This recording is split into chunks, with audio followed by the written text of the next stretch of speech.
En el día de ayer, Daniel Jones fue anunciado como el nuevo quarterback titular de los Indianapolis Colts, en una decisión que generó todo tipo de reacciones entre los fanáticos, desde quienes aseguran que la carrera de Anthony Richardson en la NFL ya está condenada al fracaso, hasta quienes interpretan este movimiento como una señal de que la franquicia perdió fe en su joven mariscal. Por eso me gustaría dar mi opinión al respecto y sobre todo exponer una problemática más amplia que viene teniendo más lugar en los últimos años, y es específicamente el problema que tiene la NFL con la forma en la que gestiona a estos quarterbacks jóvenes seleccionados en las primeras rondas del draft.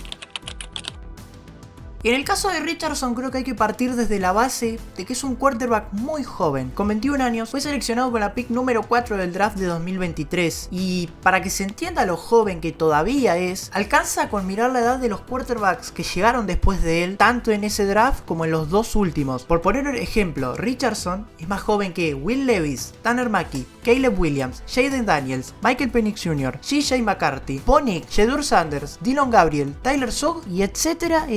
Y paro de contar porque si no me voy a quedar sin aire. Sin embargo, como sabemos, el hecho de que sea tan joven le juega en contra, porque por ejemplo en el college apenas jugó 13 partidos como titular en Florida y fue partícipe de solamente 545 snaps en 3 temporadas, una experiencia muy limitada si lo comparamos con sus dos rivales de ese año, Bryce Young en Alabama, que llegó a la NFL con 27 titularidades y 1057 snaps, y por el otro lado CJ Stroud, que acumuló 25 titularidades en Ohio State y 900 snaps. En los dos casos estamos hablando de casi el doble de experiencia, por lo cual Richardson se posicionaba como un pick top 5 que destacaba más por su potencial y por su proyección a futuro, más que por ser un quarterback que a corto plazo podía beneficiar a los Colts. Y aún así, no fue sorpresa para nadie que la front office de los Colts eligiera a su quarterback rookie como starter de la temporada 2023. Una práctica que viene siendo cada vez más común en los últimos años, ya que es como darle un voto de confianza de cara hacia el futuro a ese quarterback novato, pero que si no se gestiona de la forma adecuada puede terminar muy mal. Su temporada rookie terminó siendo un reflejo de ese choque entre potencial y falta de rodaje, ya que en apenas 4 partidos como titular mostró destellos de todo lo que hacía un prospecto de sus características: un brazo potente, capacidad atlética única y jugadas que parecían sacadas del Madden, pero también dejó en claro sus limitaciones en precisión y lecturas de defensas, y cuando parecía que estaba empezando a sentarse llegó la peor noticia: una lesión en el hombro que lo obligó a pasar por el quirófano y perderse el resto de la temporada. Este parate no solo frenó su adaptación a la NFL, sino que además le quitó algo irreemplazable para un mariscal joven: la experiencia en el campo. Lo que nos lleva a la offseason del segundo año de Richardson, con unos Colts que se movieron bastante bien en la agencia libre, draftearon bien, sumaron profundidad y por alguna razón decidieron no esperar más a Anthony Richardson. Sumaron a Joe Flacco para darle profundidad al puesto, un Joe Flacco que, pese a ser veterano, siempre declaró que él está para competir, no está para ser guía de nadie. Lo vimos en los Philadelphia Eagles, en los Cleveland Browns, por lo cual fue una declaración de intenciones en la cual la front office de los Colts dijo: si Anthony Richardson no va a ganar experiencia aprendiendo, lo va a hacer compitiendo. Por lo cual su situación cambió. Todos los errores que pudiera llegar a cometer en pos de aprender iban a contar, y si Richardson cometía muchos, lo iban a terminar bencheando por Joe Flacco, ya que la intención de los Colts era competir, era entrar a playoff por la ventana como sea. Y bueno, finalmente terminó ocurriendo lo que todos pensamos. Entrando en una segunda temporada con más presiones, sin la preparación necesaria, Anthony Richardson, a pesar de dejarnos jugadas increíbles, fallaba en lo más simple: pases de rutina, le costaba mucho leer las defensas, lo cual provocaba que tomase riesgos innecesarios, y para la semana 8 con un récord 4-4 lo terminaron bencheando, en lo que para mí es el segundo golpe a su confianza tras la lesión. Y pese a que esto en un primer momento se veía como un movimiento muy malo, también podía resultar beneficioso para Richardson sentarse y aprender a entender todo esto de otra forma, pese a que Joe Flacco no fuese ese prototipo de quarterback mentor, y por lo menos culminar la temporada sin presiones, sin la necesidad de tener que dar la cara por el equipo. Sin embargo, 2 semanas después, los Colts se arrepintieron de su decisión y tomaron la decisión de volver a iniciar a Richardson para que sea él quien finalmente termine la temporada. Por lo cual, a esta altura nos encontramos con un equipo que realmente no sabe y no tiene un plan para su quarterback joven y el suplente supuesto futuro de la franquicia. Poniéndolo en números, Anthony terminó la temporada completando un 47,7% de sus pases, es decir, menos de la mitad, para un IPA por jugada del menos 0,06. Realmente números muy bajos y que demuestran la falta de confianza y preparación que tenía el quarterback en ese momento. Finalmente, de cara a esta temporada, los Colts realizaron dos movimientos. Primero draftearon a Riley Leonard y después ficharon a Daniel Jones. Y nuevamente, en pocas palabras, le están diciendo a Anthony Richardson que tiene que volver a competir, ya que ambos quarterbacks nuevos son jóvenes. Daniel Jones está buscando una oportunidad de reivindicarse tras su desastroso paso por los Giants, y Riley Leonard es un quarterback que, pese a que en el corto plazo no va a ser titular, puede arrebatarle el puesto a los dos en cualquier momento. Pero bueno, los últimos reportes de los campos de entrenamiento indicaban que Anthony Richardson había mejorado mucho en su lectura de defensas, en su precisión con los pases, y pese a ese susto que nos dio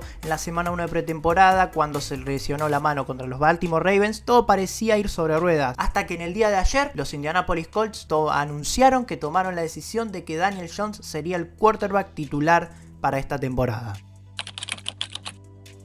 Con todo lo anterior expuesto, yo creo que no es un secreto que la gestión por parte de los Indianapolis Colts respecto a Anthony Richardson no ha sido la mejor desde que fue drafteado hasta el día de hoy. A veces con cuestiones ajenas a ellos, como por ejemplo la lesión que sufrió en su brazo en su año como rookie, pero en otras ocasiones yo creo que se vieron muy involucrados respecto al acompañamiento y la falta de oportunidades que recibió en el roster, o el hecho de ponerlo a competir constantemente sin dejarlo desarrollarse, sin dejarlo equivocarse y por sobre todo sin dejarlo aprender. Tomemos el caso de Josh Allen. Josh Allen fue titular prácticamente desde su debut en la NFL. En su primer año pasó para 2074 yardas y tuvo un total de 169 pases completos en 320 intentados, es decir, un porcentaje del 52,8%. Sumó 2 intercepciones, un pass rate de 67,9 y un QB rate de 49,8, además de conseguir 10 pases para touchdown. Y si bien jugó 12 juegos sobre 16 posibles, para su tercer año Josh Allen logró duplicar estos números: 4.544 yardas, 37 pases de touchdown, 396 completos en 572 intentados para un sólido porcentaje de 69,2%, 10 intercepciones, un pass rate de 107,2 y un QB rate de 76,6. Números que pudo lograr gracias a una gran labor por parte de Brian Daboll y Sean McDermott desde el coaching staff, quienes confiaron en él, lo dejaron crecer como jugador, lo dejaron equivocarse sin las presiones a ser benchado y por sobre todas las cosas nunca se rindieron con él y en todo momento lo priorizaron como el futuro de la franquicia.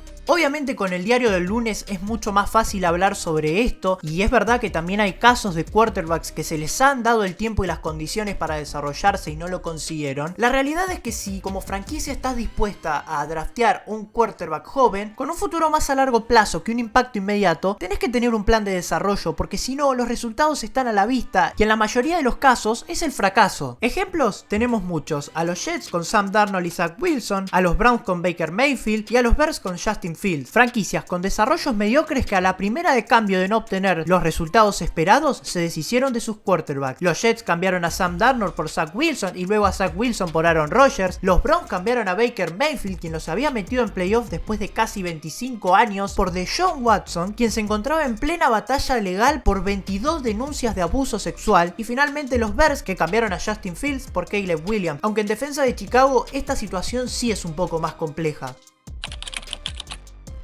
Si vemos todas las selecciones de primera ronda partiendo desde el draft de 2018 hasta la selección de Anthony Richardson en 2023, veremos varios detalles muy interesantes. En primer lugar, en este periodo de 5 años se seleccionaron a 20 quarterbacks, de los cuales 16 fueron menores a 23 años y 7 menores a 22. Además, de los menores a 23, 11 comenzaron siendo titulares desde el primer año. Números que en una primera instancia no nos dicen mucho, pero que si uno los compara con los de hace 13 años, se da cuenta que la cosa cambia. Y mucho. En primer lugar, se seleccionaron 16 quarterbacks en la primera ronda entre los drafts del año 2000 y 2005. De estos 16, solamente 6 fueron menores a 23 años y de los 6 restantes, solamente 3 fueron menores a 22. Si nos centramos en los menores a 22 años, nos daremos cuenta que 4 de los 7 del primer grupo comenzaron siendo titulares, mientras que en el segundo, los 3 comenzaron siendo suplentes. En fin, muchísimas diferencias. Yo creo que lo más interesante es ver cómo la NFL ha ido una tendencia a la baja en la edad de los quarterbacks quarterbacks que se draftean en primera ronda siendo cada vez más jóvenes, y sobre todo cómo se confían cada vez más titularidades. En fin, esto se podría seguir desglosando incluso más, viendo cuáles son los quarterbacks que culminaron sus rookie deals, pero bueno, yo creo que quedó bastante claro el punto. Para mí es una cuestión de franquicias que simplemente no saben qué hacer con su talento una vez que lo draftean. Porque se siga el método de la suplencia o la titularidad inmediata, hay un montón de casos que demuestran que ambas opciones sirven. Sin embargo, cuando la franquicia no sabe lo que quiere, el jugador entra en un limbo constante, titularidad, suplencia, titularidad, pierde la confianza, su techo empieza a bajar cada vez más y en 3-4 años termina fuera de la liga. Y el equipo pasa a arruinar al siguiente talento de la lista. Y para mí personalmente la solución es muy simple. Si no vas a tener la paciencia para desarrollar a tu quarterback joven piqueado en una pick de primera ronda, simplemente no lo draftees. Ojo, tampoco estoy diciendo que si a todos los quarterbacks jóvenes se les da el tiempo suficiente van a ser buenos. Tenemos el ejemplo de Daniel Jones, estuvo un año detrás de Eli Manning, estuvo 2 años siendo coacheado por Daboll y salvo una sola temporada nunca pudo estar al nivel de ser un quarterback titular. En fin, yo voy dejando el video por acá. Deja tu opinión en la caja de comentarios, dale a like y suscríbete, que la NFL está a la vuelta de la esquina y nosotros tenemos mucho contenido para recibirla.